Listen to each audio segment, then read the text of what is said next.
the gangsters, ready to die for this land. Consistent with my real gender.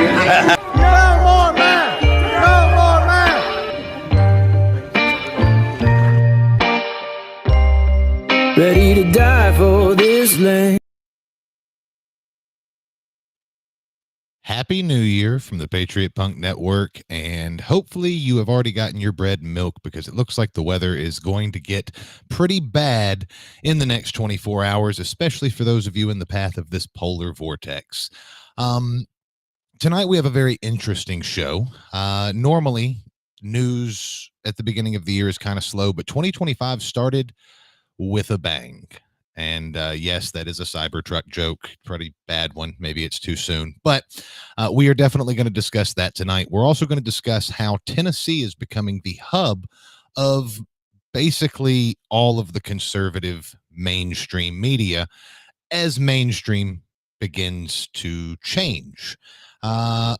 We've also got a lot of reorganization meetings for people who like to get involved in local politics. This is something you're not going to see other than maybe in a small classified ad in the newspaper, or maybe on a announcement board outside the local town hall. But most of your major counties, your larger GOP conservative groups, are going to be reorganizing and appointing new leadership this year. So make sure you're paying attention to that. We're going to go over all of the dates that we have available and discuss one that actually occurred just yesterday. And we also are going to be discussing the Peace Act, which is going to be aimed at curbing all of the hate speech and intimidation. And I'm still trying to find out what hate speech really is. Nashville's getting sued. Ray County is busting gambling machines like it's 1995, and a whole bunch more. But before we get started, I do want to ask you to support our sponsors. Our first sponsor of the evening is midtnkirby.com. We finally got everything updated. The new Avalier Platinum is now available. And for the rest of the month, you will get 1 year's worth of bags, shampoo, and hard floor cleaner with your purchase of the new Avalier Platinum. And I will tell you, the price is publicly available online. It's kind of like a Rolex dealer. I'm not allowed to advertise anything other than the suggested retail price. But if you use Patriot Punkcast as your little promo code, you message me with the preview one button today. Let's just say you could save a little bit of money by switching to the Kirby Man. So after you get finished scheduling your preview of the new Avalier, head on over to A State of Creative. There you can pick out a new couch, because after you see what comes out of your existing one, you're going to want a new one. They completely recondition all this furniture. They repair it. You've got leather furniture that's completely restored. A lot of these pieces are $4,000 or $5,000 new. You click on the little link right there, it takes you over to a marketplace profile, and that's where you can see their full selection. And they have over 100 5-star reviews. When you get finished with that, make sure you head on over to patriotpunknetwork.com. Check out the Whistleblower Speaks Out story. There's going to be an important update for that coming very, very soon. You can also watch some of the humorous videos, or you can click on the and watch your current video right now. Also, we had a new story drop just Friday. If you hit the news tab about court audio that got deleted in a text transition, and it sounds like a story out of 1995, kind of like the gambling ordeal.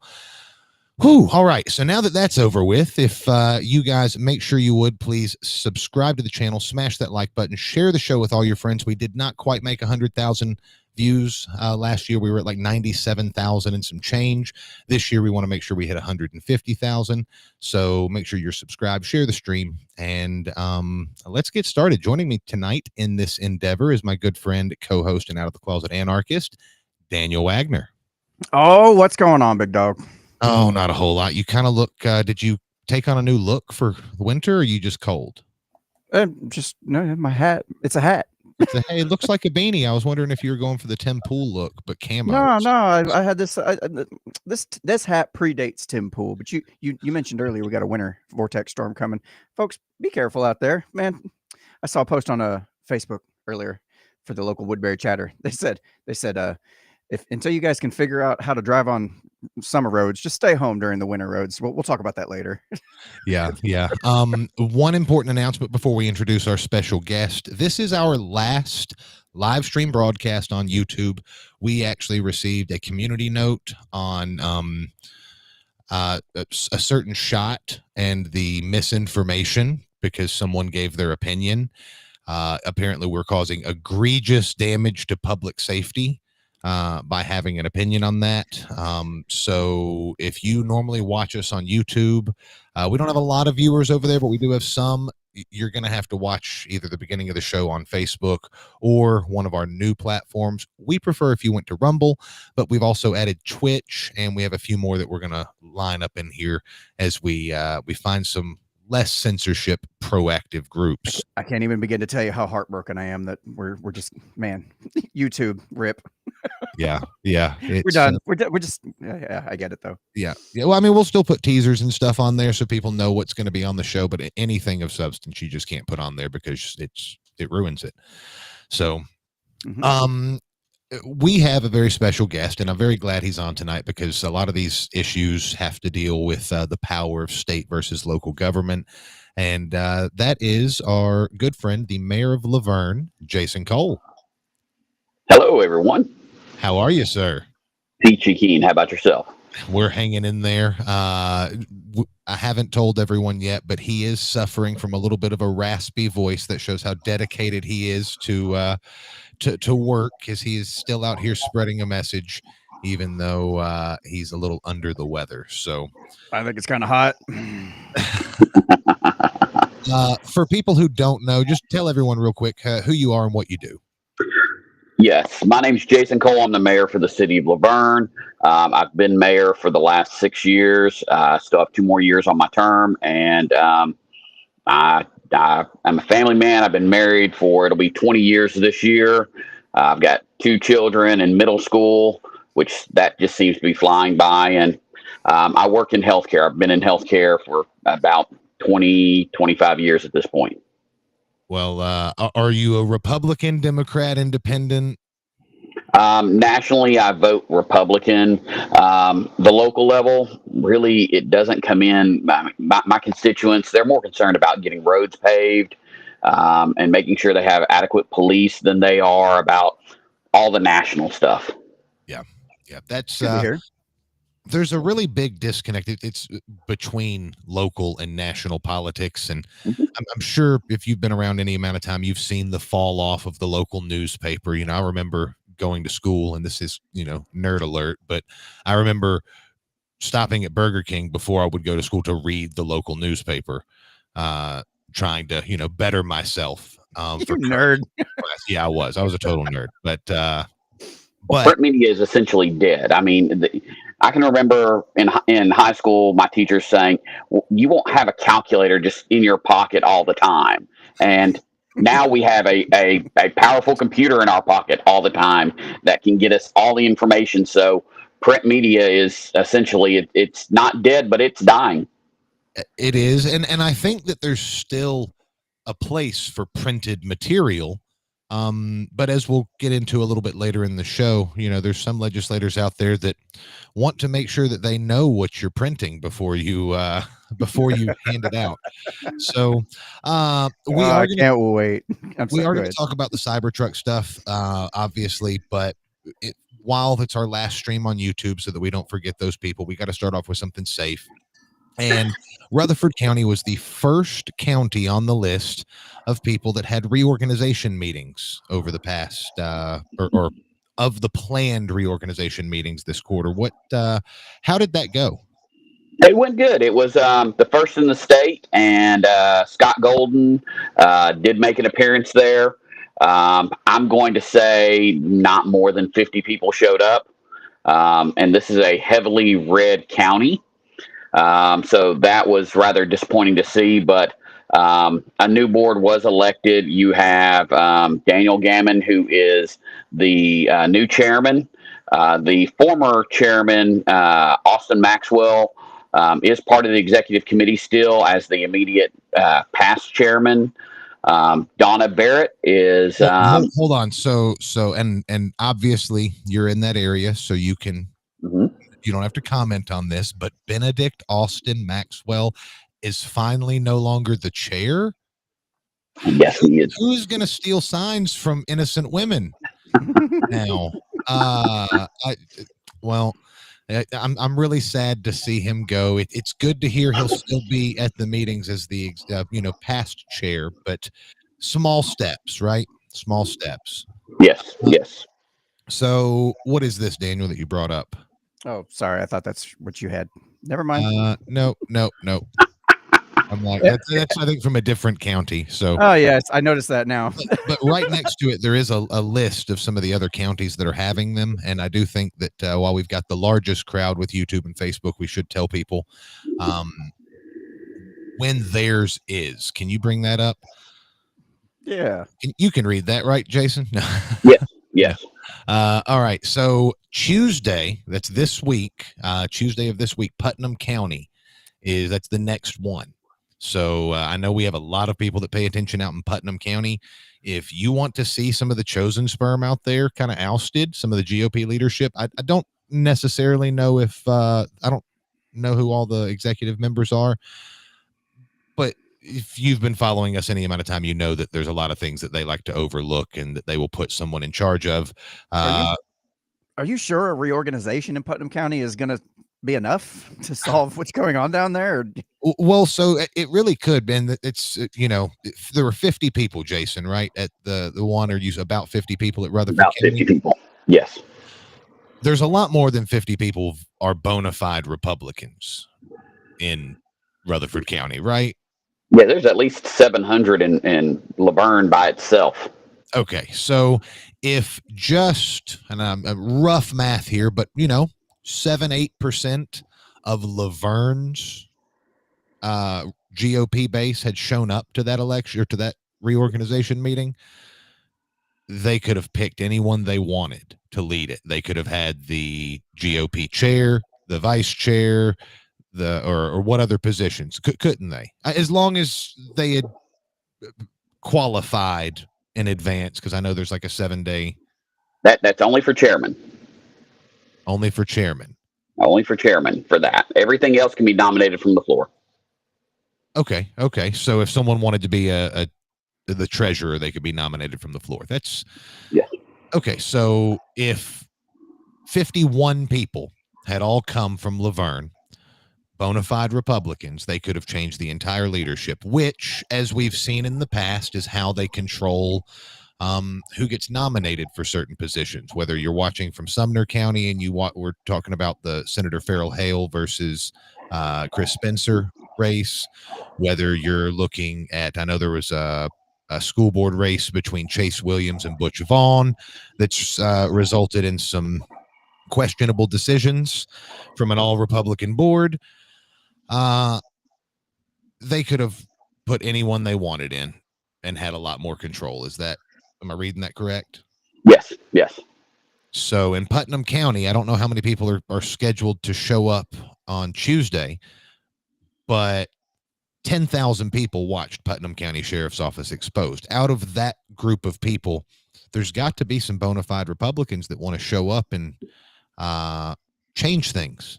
In order to be bona fide, can you tell everyone what they need to have, Jason? You just have to have voted in 3 of the last 4 state primaries as a Republican, and that was the qualifications. Okay. Now, I will say in my own personal experience that if you can't prove it, or if you've moved, maybe you're from Cumberland County and you go to Putnam, it's 2025. The technology doesn't exist for them to verify your voting record on the spot. It's way too high tech. So you need to prove it. You need to find proof, open record request it from your local election commission and bring it yourself. Maybe get a blood sample and a thumbprint to verify you didn't make it up. Because unfortunately, these parties take their reorganization meetings sometimes more seriously than they take our actual elections. Yes. Can you bring that list back up, Daniel? I want to go through the rest of them because we kind of stopped at Putnam. I know McNary's next.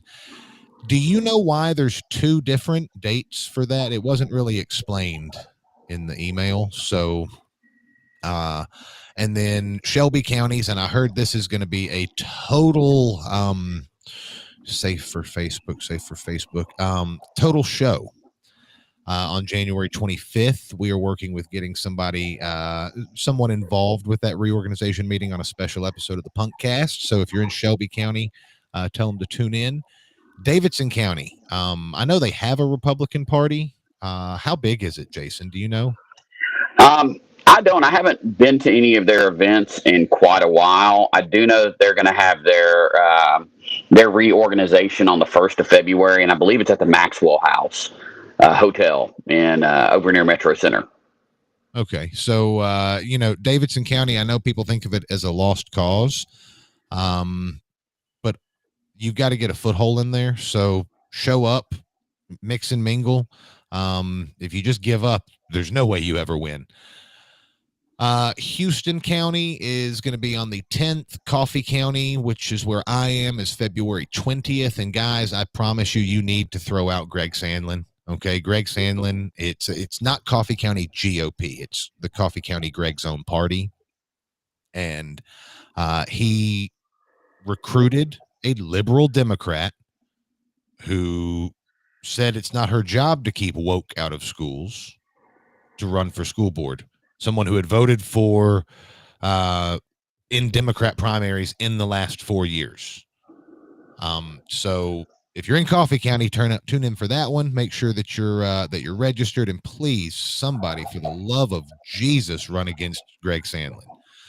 And Carroll County is going to be the 24th. So if you have a reorganization meeting you want us to mention, please drop it in the comments below. And then we're going to try to bring that up too. We do still have our Josh Who comment section. So let's see. There's one other thing in there, Daniel, about Knox County, because they have a reorganization meeting. It's not on that. It's, I think, one of the pictures around that. Yeah, it's a different picture, but. Oh, I'm looking. Is this Lions Liberty, Knox County? There it is. Yep, there we go. Let's try that one there. Yep. All right. So, yeah, I can't read that. I'm still too far away. January 11th is theirs, and it's at the Powell Public Library at 10 a.m. Gotcha. Now, is that an actual reorganization, or are they sitting there trying to change the structure before they do a reorganization? They're voting on which type of convention they're going to have this year. Gotcha. So once they make that decision, do you have any insight on when that's going to go? Okay. So not a bit.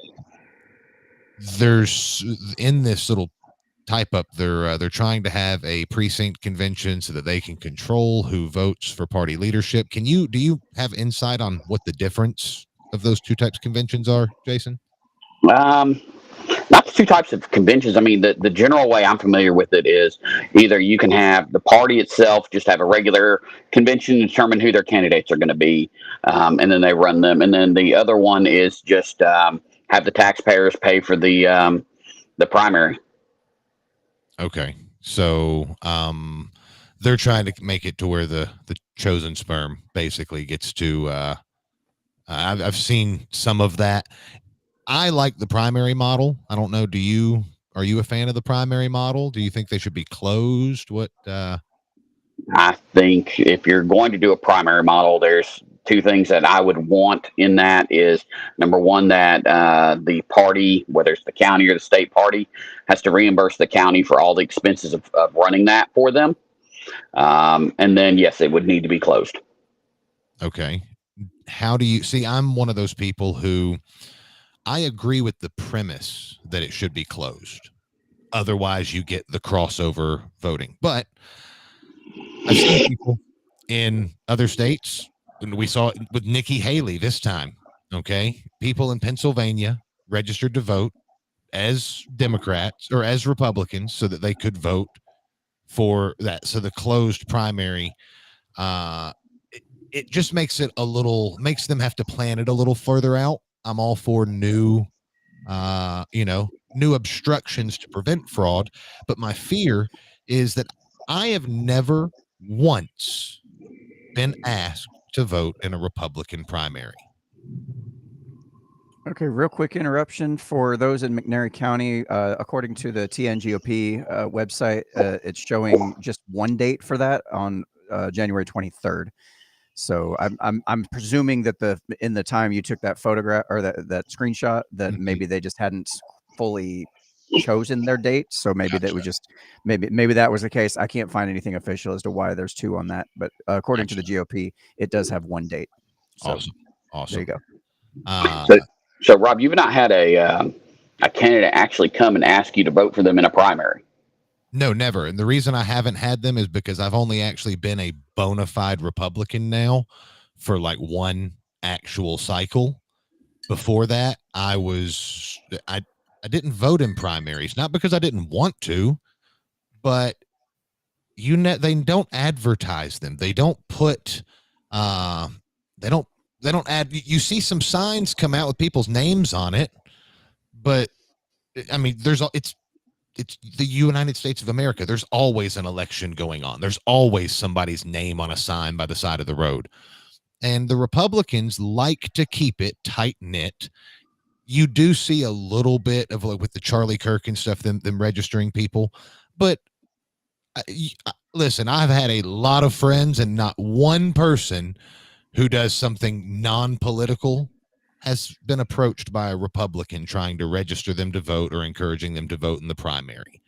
Well, that's a failure of the candidates then, because they should be doing that. I know I run nonpartisan, so I'm registering all 4 years. I'm getting people registered. I'm making sure people know when the votes are, because for our area, the higher the vote turnout, the more attention we're going to get from these elected officials, because they're going to realize that, hey, this is where their votes are. So I understand the failure of the candidate part to an extent, but I think it's more of a failure of the party. The party is the one that has the primary, and the candidate, and I know, digital's the new door knocking. Okay. And you still can't reach. There are people in Tullahoma within half a mile of where I'm streaming from right now who don't even know this podcast exists, who are involved in politics. So, with door knocking, I know people that spent a lot of time wasting their time knocking doors. And I know this as a door knocker. The percentage of people who answer the door now is 6%, 8% of what it used to be. And that's if you're good. That's if you've got the fake wave, the smile, you peek at them like you saw them in the window and they didn't know it. I mean, there's all sorts of tradecraft that you have to have if you want to get someone to open the door. And I've not met but maybe one or two local politicians that have that. So I know that they've gone out and knocked doors for days and days and days and talked to 10 people. But again, this is the failure of the candidate. It's not just to be out there at election time. No, you have to be out there constantly. I agree, but the party also, the party does not do outreach. And if Rutherford County, you've dealt with it, they do. They'll have we've got somebody with a title that goes to the college campus and talks to the 3 kids that want to, or the 8 kids. Yeah. And you need that. I'm not saying, but the Democrats go to the concert and they register people with all the groups. The parties do it. And if not, the parties are promoting a nonprofit that does it. And I just fear that Republican politics in general, they don't, and it's because I think they have more appreciation maybe for the nuances of law and they want to have debates and stuff, but they don't like outside knowledge. They don't like new people joining. They're not nationally. Yes. Locally, I don't think so. Well, we call the Rutherford County GOP the Murfreesboro GOP, because outside of Murfreesboro, you do not see them. They don't hold meetings in Eagleville, in Smyrna, in LaVergne.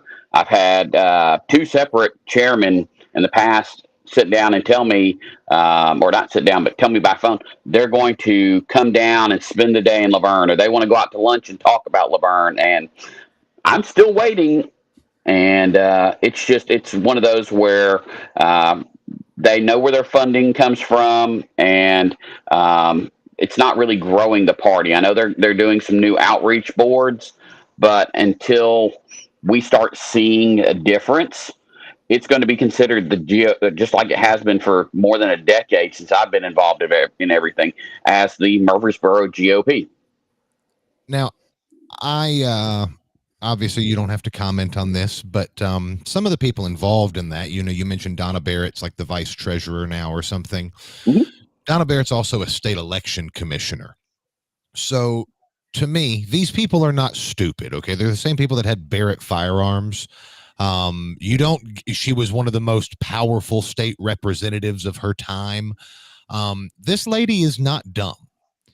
If and Austin Maxwell, as much as it pains me to say it, he's not dumb either. If this party over the last 10, 15 years had wanted to recruit new people, they could have done it. But I don't think they want to. I don't think it's a failure on their part, but I think it's deliberate. I think they like it being the Murfreesboro GOP. I don't think they want a whole lot of input from LaVergne. Well, I mean, I don't disagree with that. As far as number one, both Donna and Austin, they could not have gotten where they are in life without being smart. I'll give them that 100%. And you're bringing in some more political insiders with the party. Matt Harriman, I don't know if you remember him. He ran for Murfreesboro City Council. Before that, he worked at the state with the governor's office. He's been around. And so you've got some very smart people. Daniel Gammon's a business owner. But if they want to grow and include different areas, they know how to do it.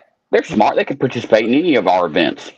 Yeah, it kind of seems like, listening to both of you discuss this, it kind of seems like there should be like this interplay between the GOP in general, the party itself, and the individual candidates in terms of getting the voter turnout. But what it sounds like you're saying, Chase, is you're seeing a lot of the responsibility being put on the individual voter and not really getting the support of the GOP that they really should in terms of the financing, the branding, that kind of thing, that the power that goes into supporting those individual candidates in getting that vote out. So here's the thing. And to the best of my knowledge, and this could be wrong because no one's ever given me the documents, so I'm just going to say tens of thousands of dollars were spent by one alderman here in Tullahoma to get reelected. Tens of thousands of dollars. They spent, I don't know how many hundreds of thousands of dollars in some of these primary races to beat like Chris Spencer and stuff like that. Okay. The money for these positions is astronomical. And when I went to an event, and it's actually something I never actually put the video out, but Donna Barrett was there, Dawn White, Cameron Sexton, several people were there. It was like a who's who in 2022. And it had to have been early spring because it was kind of cold. Rudd was there. They had everybody, and their second was there, and it was at a pavilion at the park in Rutherford County. I don't know if you were there, Jason. I remember that. Yeah. Okay. You know who else lives in Murfreesboro? Bryson Gray. Mm-hmm. The biggest MAGA rapper in all of Republican politics, arguably. Mm-hmm. Yeah, he wasn't there. It was literally just the who's who, some chosen sperm, as I call them, and that was really it. A couple of newspaper people, me and the guy that brought me, but that was their engagement to talk about what they were going to do. Like, they like these tight-knit clubs. They need more involvement. It's not representative of the people at all. So I do think that so if you are in any of those counties or Knox County, please attend your reorganization meeting. We're going to go ahead and drop YouTube. So it's been a pleasure streaming to you guys, but you have YouTube's terms of service and their BS censorship to blame. So catch us over on Rumble, Twitch, X, or somewhere that has a little bit more free speech. So yep, we're leaving Facebook too. So yeah, we're leaving Facebook today right now, but we will be back on Facebook next week. So, right. But see y'all.